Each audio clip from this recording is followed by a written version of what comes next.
Belum lama ini kita tahu ada band namanya Sukatani. Iya. Band namanya Sukatani yang apa ya, yang kemarin mengkritik pemerintah lewat lagunya bayar. Hebat ya band Sukatani itu. Hebat loh itu. Hebatnya tahu nggak kenapa? Apa? Dia bisa memakai polisi sebagai PR-nya dia.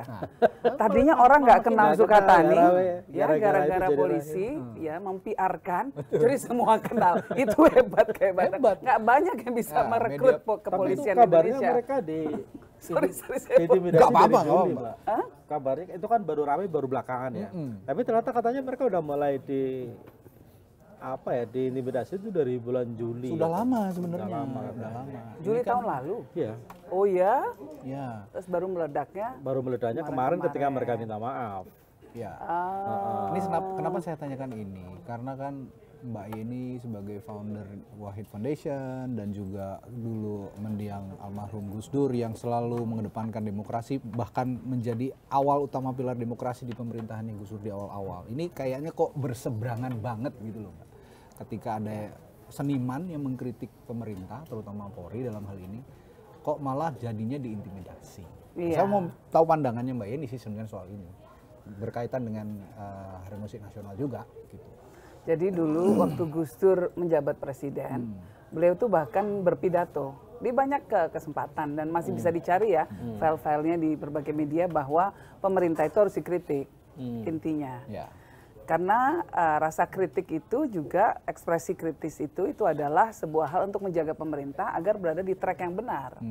Nah, kadang-kadang kan pemerintah tidak bisa melihat perspektif yang berbeda.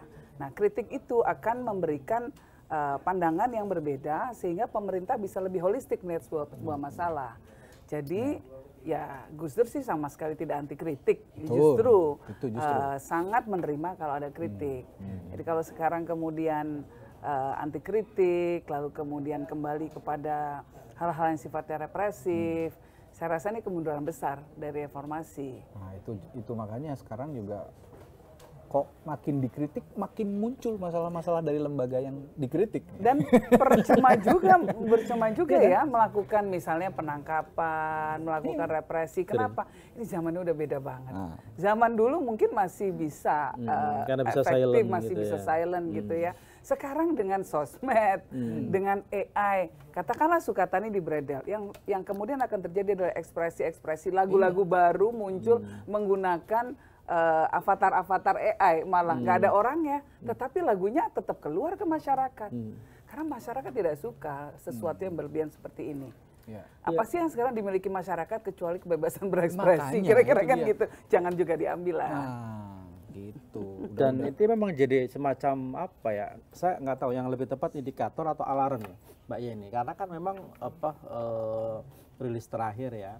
Itu kan saya merujuk ke ekonomis itu indeks demokrasi kita turun drastis. Betul. Kemarin kan dari 65 ke 69 kalau nggak salah ya, di tahun lalu gitu loh. Artinya terus berbagai fakta-fakta di lapangan.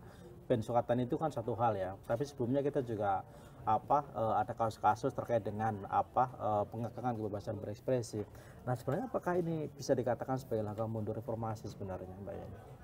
Ya pasti langkah mundur dan ke sebuah kesia-siaan.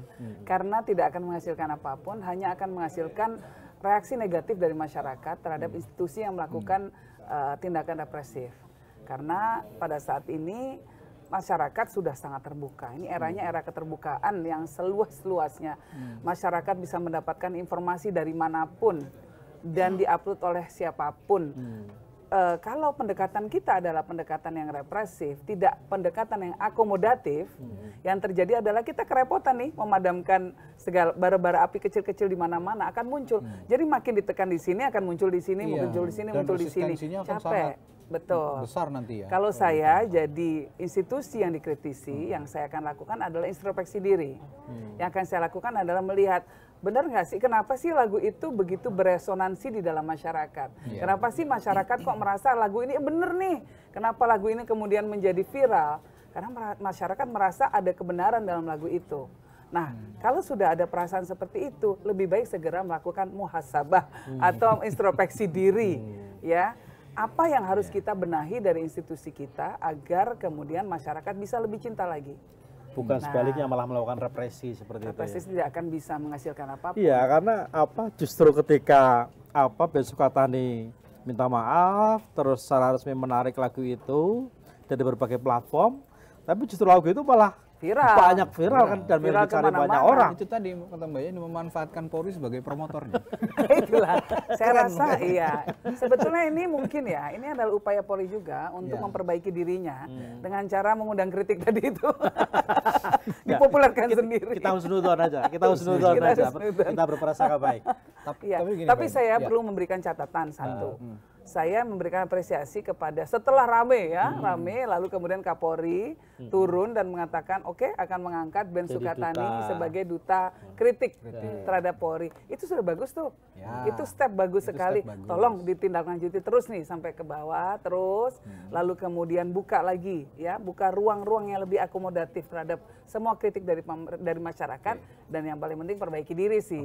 Tapi jadi dutanya Kritik. Polri ini, duta kritiknya Polri, kalau masih dilarang untuk nyanyiin lagu-lagu kritik yang termasuk mengkritik Polri kan juga nggak bisa boleh gitu dong. ya, Sampai bisa. sekarang soalnya masih Cuma di ban gimmick. lagunya. Sampai sekarang lu masih di ban. Mau di ban gimana sih, udah beredar di mana-mana. Makanya nggak efek gitu loh. Nggak boleh kalau konser bawain itu. Kalau video klip memang udah chop-chopnya udah beredar di mana. Tapi ketika mereka konser ada berada di ruang publik gitu, mereka nggak boleh bawain itu katanya. Ya percuma juga mau dilarang. Orang rakyat kita itu, masyarakat kita sangat terekspos dengan sosial media, dengan dunia digital. Kita dapat informasi dari mana-mana, nggak perlu dari konser gitu kan. Ini kan ibaratnya kalau mau masih dilarang, ini kayak ada banjir, terus kita nyedukin satu-satu nyedukin satu-satu gitu ya, pakai ember nggak bisa juga.